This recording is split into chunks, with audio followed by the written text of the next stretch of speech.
अगर AI code लिख सकता है, अगर ग्लोबल कंपनीज इंडिया में खुद की टेक सेंटर्स बना रही है, अगर टॉप आईटी कंपनी सिर्फ 0 से 3% का ग्रोथ गाइडेंस दे रही है, तो सीधा सवाल ये उठता है कि क्या इंडियन आईटी बचेगी भी या नहीं। और अगर नहीं बचेगी तो फिर बैंगलोर, हैदराबाद, पुणे जैसी जगहों का होगा क्या? उन लोगों का क्या होगा जो 30,000 रुपीज से 1 लाख तक के कमा रहे हैं महीने के आईटी जॉब से। देखो, आज हम सिर्फ स्टॉक मार्केट की बात नहीं कर रहे हैं। आईटी सेक्टर लिटरली पूरे मिडिल क्लास की बैकबोन है। आज मैं सिर्फ सरफेस लेवल का ज्ञान के ऊपर बात नहीं करूंगा, मैं आपको आज एक बहुत ही स्ट्रक्चरल वे में कुछ चीजें सिखाऊंगा। जैसे क्या चीज एआई एग्जैक्टली डिसरप्ट कर रहा है, जीसीसी क्या है और वो इतना डेंजरस क्यों है, इंडियन आईटी कंपनीज का असली प्रॉब्लम है क्या, और कौन सरवाइव करेगा in the next upcoming 10 years. So let us start from the very basics. तो देखो, रियलिस्टिक आंसर ये है कि इंडियन आईटी कंपनीज को खत्म करना इतना कोई इजी चीज नहीं है। सबसे पहले मैक्रो इकोनॉमिक्स समझने की कोशिश करूं। Indian IT approximately 10% of the entire Indian GDP contribute करता है। जीडीपी का मतलब सिर्फ टोटल प्रोडक्शन वैल्यू नहीं होता है। 10% एक पर्टिकुलर सेक्टर से आना बहुत ही बड़ा नंबर है, पर असली इंपॉर्टेंस सिर्फ जीडीपी नहीं है, असली इंपॉर्टेंस है हाई क्वालिटी जॉब्स। इंडिया में formal sector high paying jobs बहुत ही कम बना पाता है, और जितनी भी है उसमें से मेजोरिटी ऑफ इट आईटी ने ही क्रिएट की है, because of global exposure, dollar billing and stable salaries. Most of the middle class आज जो भी ईएमआई भर रहे हैं, ईएमआई लेते हैं, वो कहीं ना कहीं आईटी सेक्टर से लिंक्ड है।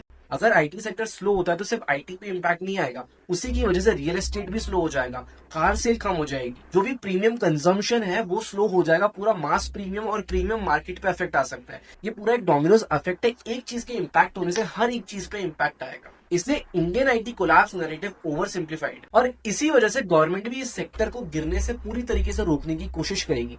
पर इसका मतलब ये नहीं है कि प्रॉब्लम नहीं है आज इंडस्ट्री, प्रॉब्लम है, और काफी सीरियस प्रॉब्लम। तो अब हम इस प्रॉब्लम के बारे में बात करते हैं और सोचते हैं क्या एआई की वजह से सच में नौकरियां खत्म हो जाएंगी। आज एंट्रोपिक जैसी कंपनीज एआई टूल्स बना रही है और उनके सिर्फ 2000 एम्प्लॉइज हैं, और वैल्यूएशन लाखों करोड़ों में। इसको कंपेयर करो इंडियन आईटी सेक्टर के साथ जिसके 16 लाख एम्प्लॉइज हैं, तब लोग कहते हैं कि एआई 16 लाख लोगों का काम खत्म कर देगा। लेकिन पहले समझो इंडियन आईटी कंपनीज एग्जैक्टली करती क्या है। इंडियन आईटी कंपनीज कोई प्रोडक्ट नहीं बनाती है, इंडियन आईटी सर्विस देता है। अब कौन सी सर्विस एग्जैक्टली ये समझने की कोशिश करो, दोनों में डिफरेंस होता है। अगर मैं आपको प्रोडक्ट कंपनी का एग्जांपल दूं तो वो हो गया अडोब, जैसे वो फोटोशॉप जैसे सॉफ्टवेयर बनाता है। लेकिन अगर मैं आपको सर्विस कंपनी का एग्जांपल दूं तो आप ये सोचो टीसीएस किसी बैंक का सॉफ्टवेयर मेंटेन करती है। अब मेंटेनेंस का क्या एग्जैक्टली मतलब होता है, बैंक के पास एक कोर सिस्टम होता है, उसमें काफी सारे काम होता है, जैसे फ्रॉड डिटेक्शन होता है, एएमएल चेक्स होते हैं यानी कि एंटी मनी लॉन्ड्रिंग होता है, कंप्लायंस चेक करने होते हैं, कंप्लायंस की रिपोर्टिंग करनी होती है, डेटा माइग्रेशन भी इन्वॉल्व होता है, और ये सिस्टम बहुत ही ज्यादा क्रिटिकल रोल्स है। अगर एआई सिस्टम बना भी देता है तो तुम्हें क्या लगता है इस चीज की रिस्पॉन्सिबिलिटी कौन लेगा? कल को कोई सिस्टम क्रैश हो जाता है, एआई में बग आ जाता है, तो क्या हम लोग बस एक पर्टिकुलर ऐप को या एक पर्टिकुलर एआई सिस्टम को ब्लेम कर सकते हैं? नहीं। इसका रीजन ये है कि हमें जब भी रिस्पॉन्सिबिलिटी चाहिए होती है तो उसके लिए हमें कोई पर्सन जरूरी होता है, इसलिए ह्यूमन इन्वॉल्वमेंट बहुत ज्यादा जरूरी है। हम ये बोल नहीं सकते कि यार चैट जीपीटी में बग था या चैट जीपीटी ने कुछ खराब किया जिसकी वजह से लाखों लोगों का डेटा मिसप्लेस हो गया।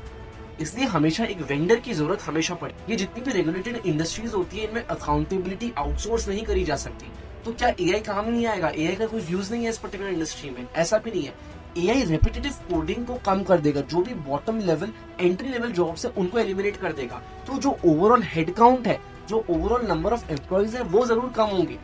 कॉस्ट स्ट्रक्चर कंप्रेस हो जाएगा, जो कंपनीज है उनके लिए भी प्रॉफिट बढ़ जाएगा क्योंकि जो ओवरऑल एम्प्लॉइज है वो कम हो जाएंगे। पर जो वेंडर की लीगल रिस्पॉन्सिबिलिटीज है वो कभी भी खत्म नहीं होगी, और ये चीज हमें समझना बहुत ज्यादा जरूरी है, तभी हम समझ पाएंगे कि एआई का कितना डेंजर है और कितना नहीं। अब हम अगले शॉक के ऊपर बात करते हैं, जीसीसी। तुम में से काफी सारे लोगों को इसके बारे में पता नहीं होगा, so let me explain exactly होता क्या है। जीसीसी का फुल फॉर्म है ग्लोबल कैपेसिटी सेंटर्स। अगर मैं तुम्हें एकदम सिंपल लैंग्वेज में बताऊं कि ये चीज एग्जैक्टली होती क्या है तो ये सुनो। थोड़े टाइम पहले तक फॉरेन कंपनीज बड़ी बड़ी आईटी कंपनीज को इंडिया में काम देती थी, आउटसोर्सिंग कराती थी, क्योंकि जो यूएस के कोडर्स हैं, यूएस की आईटी एम्प्लॉइज है, वो बहुत ज्यादा एक्सपेंसिव है।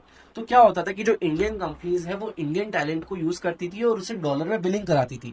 अब मान लो फॉर एग्जांपल एक एम्प्लॉय की कॉस्ट यूएस में आती है $50 पर आवर की, इंडिया में वो उनको मे बी $30 में पड़ जाएगा। और असली में जब हम यहाँ बात करते हैं इंडियन में, जब हम लोकल सैलरी दे रहे होंगे तो वो हो सकता है सिर्फ $10 या $15 की हो, तो इतना बड़ा डिफरेंस हो जाता है। तो अभी तक ये ऐसा मार्केट चल रहा था, लेकिन जीसीसी की वजह से क्या हुआ, कंपनीज को रियलाइज हुआ, फॉरेन कंपनीज को रियलाइज हुआ, हम लोग अगर इंडिया में ही अपना खुद का सेंटर खोल लें, बैंगलोर में, हैदराबाद में, पुणे में, और फिर वहीं से हम इन एम्प्लॉयज को अच्छी सैलरी दे दें, तो ये सैलरीज यूएस के कंपैरिजन में तो काफी कम होगी, लेकिन इंडियन बड़ी कंपनीज जैसे इन्फोसिस वगैरह से काफी अच्छी होगी। तो बेसिकली ये इन इंडस्ट्रीज का जो टॉप क्रीम लेयर है उसको पोच कर लेंगे। इसी वजह से फॉरेन कंपनीज इंडिया में अपने खुद के टेक सेंटर्स बनाने लग गए। एज ए इसमें पहले क्या होता था, यूएस कंपनी प्रोजेक्ट देती थी टीडीएस को, और अब क्या हो रहा है, यूएस कंपनी बैंगलोर में अपना खुद का ऑफिस खोल रही है और उसमें वो सेम एम्प्लॉयज को हायर कर रही है, डायरेक्ट हायरिंग कर रही है। अब इंडिया में 1700 प्लस जीसीसी ऑलरेडी खुल चुके हैं and 53% of the global GCC India में ही लोकेटेड है। बिजनेस टुडे के डेटा के अकॉर्डिंग 65% कंपनीज अपना 10% वेंडर का काम इन हाउस ले जा रही है। इसका इम्पैक्ट समझ रहे हो क्या होगा, वो रेवेन्यू जो पहले इन्फोसिस को मिलता था और वो डायरेक्टली यूएस कंपनी खुद कर रही है।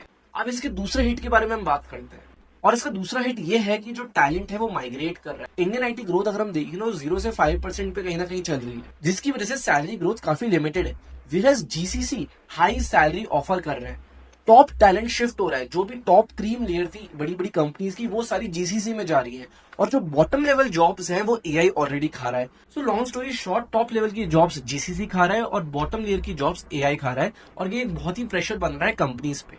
अब हम बात करते हैं कि जो आईटी कंपनीज हैं उनके लिए सबसे ज्यादा दिक्कत वाली बात है क्या।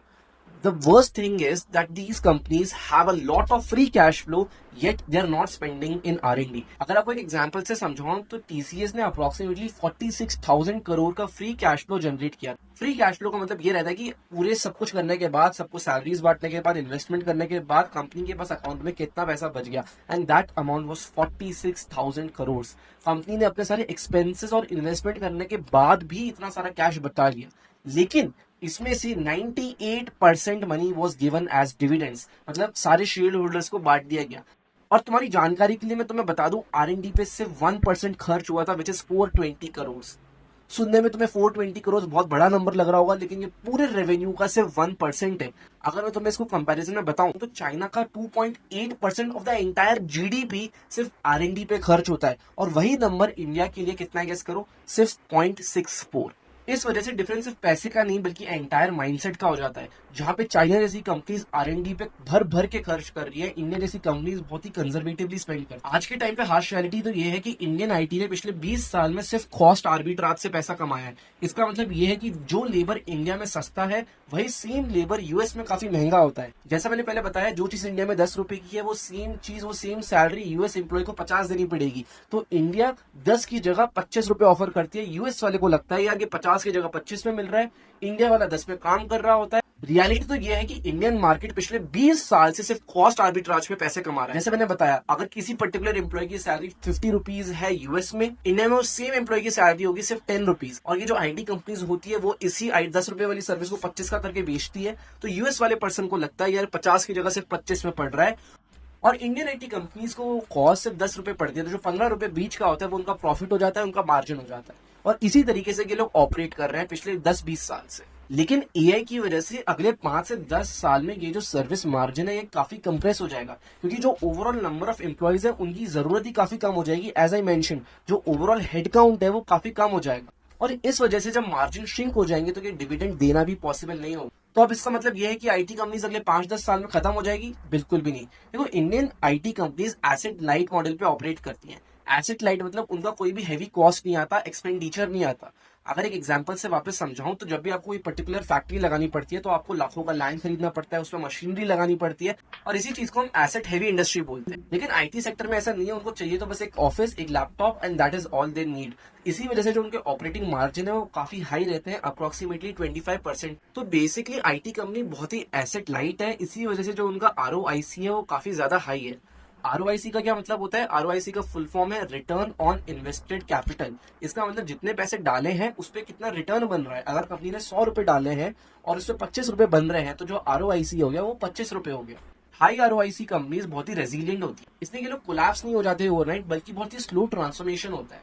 अब हम बात करते हैं स्टॉक मार्केट की, तो हम ऑब्वियसली देखेंगे कि जो आईटी इंडेक्स है वो पिछले 1 साल में काफी डाउन है, जो ग्रोथ है वो काफी वीक प्रिडिक्ट करी जा रही है। और उसका रीजन ये है कि मार्केट में बहुत ज्यादा अनसर्टेनिटी है और उसी वजह से प्राइसेस बहुत ज्यादा डिस्काउंट हो चुकी है। लोग फ्यूचर डाउट पे ग्रोथ कर रहे हैं, पर अगर आप हिस्ट्री देखोगे तो जब .com बबल आया था तो उसमें भी टेक कंपनीज 80% तक गिर गई, लेकिन लॉन्ग टर्म में वही सेम टेक कंपनीज विनर बनी और उभर के बाहर आई। Because at the end take पूरे इंफ्रास्ट्रक्चर को, पूरी इकोनॉमी को अफेक्ट करता है।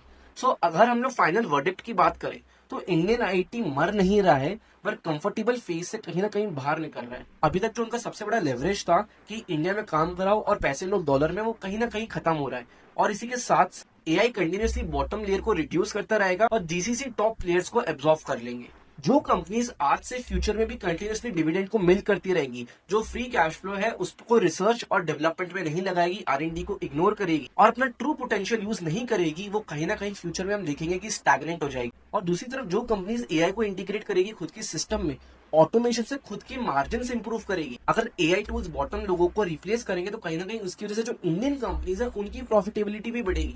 और जब वो इस प्रॉफिट को यूज करेंगे आरएनडी में और नए प्रोडक्ट्स बनाएंगे, नई टेक्नोलॉजी बनाएंगे, खुद के प्रोप्राइटरी टूल्स बिल्ड करेंगे, वही कंपनीज कहीं ना कहीं फ्यूचर में सस्टेन कर पाएंगे।